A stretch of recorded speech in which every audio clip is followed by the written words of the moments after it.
Nous avons ici une entreprise, comme vous pouvez le voir, croissance des bénéfices nets. Un ralentissement ici, c'est normal dû à l'activité de ce business-ci. Donc, vous remarquez que ça, c'est Home Depot, un excellent business. OK, vous pouvez aller voir ce que l'entreprise fait. Je vais juste faire une mise à jour quantitative ici. C'est une entreprise qui a tendance à se négocier à des niveaux de multiples de combien aux alentours de 20 fois les bénéfices. OK, 20 fois les bénéfices, c'est même très gentil parce que ça, voilà, quoique les marchés finaux sont cycliques ici, ça reste ici une entité qui domine son secteur d'activité. Donc, pourquoi pas? Donc, on me demande de payer 347 dollars en date d'aujourd'hui, un business qui pourrait me rapporter à peu près 17,59 $ d'ici 2027. D'accord, je mets 5,60 ici parce que j'arrondis, 347. Donc, ça revient ici à peu près un rendement sur coût de 5%, soit à peu près aux alentours de 20 fois les bénéfices attendus pour 2027. Est-ce qu'on a pris en considération la dette? Donc, on va vérifier ici sur la dette. Aux alentours ici des 48, de moins 48 dollars sur cette dette-là. Donc 47, c'est 47 en date d'aujourd'hui, pourquoi pas. Donc je prends ici ce chiffre, 20 fois les bénéfices, 351, donc disons 352, 352 moins 47.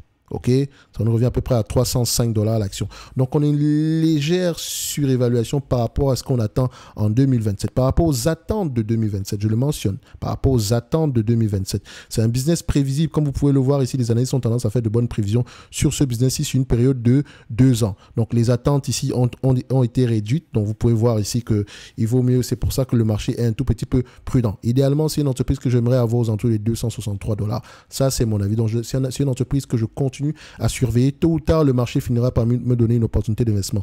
Le dividende, il est safe. Pas besoin de beaucoup bavarder parce qu'aujourd'hui, il pourrait reverser 4,37 et il vous reverse 2,59. Il y a de grandes chances qu'il rachète également des actions ici. Donc, on peut se dire que le dividende aura tendance à croître au moins jusqu'en 2027. Maintenant, les gens veulent vous savoir combien de pourcents ça va croître, etc.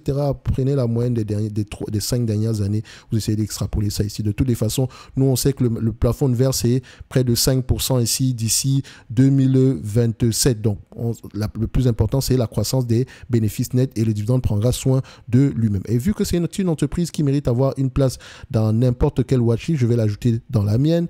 Mon prix d'acquisition, mon target ici, c'est 305. OK, donc Home Depot, 305 €. Je rappelle que vous pouvez avoir accès à cette watchlist en description de la vidéo dans le service Top Premium.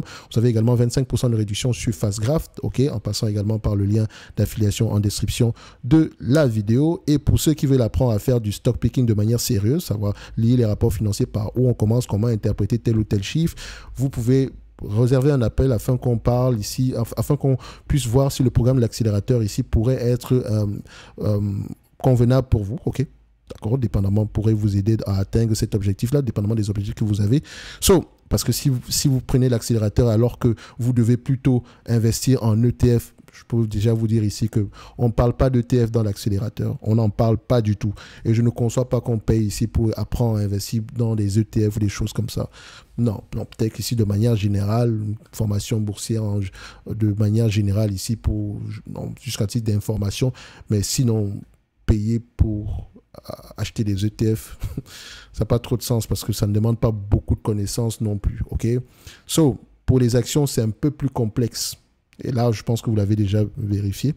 En tout cas, moi, j'ai rajouté cette compagnie dans ma watchlist. Je continue à la monitorer tranquillement. Ce n'est que mon point de vue, non un conseil d'investissement. Comme d'habitude, je me réserve le droit de me tromper. Merci, au revoir.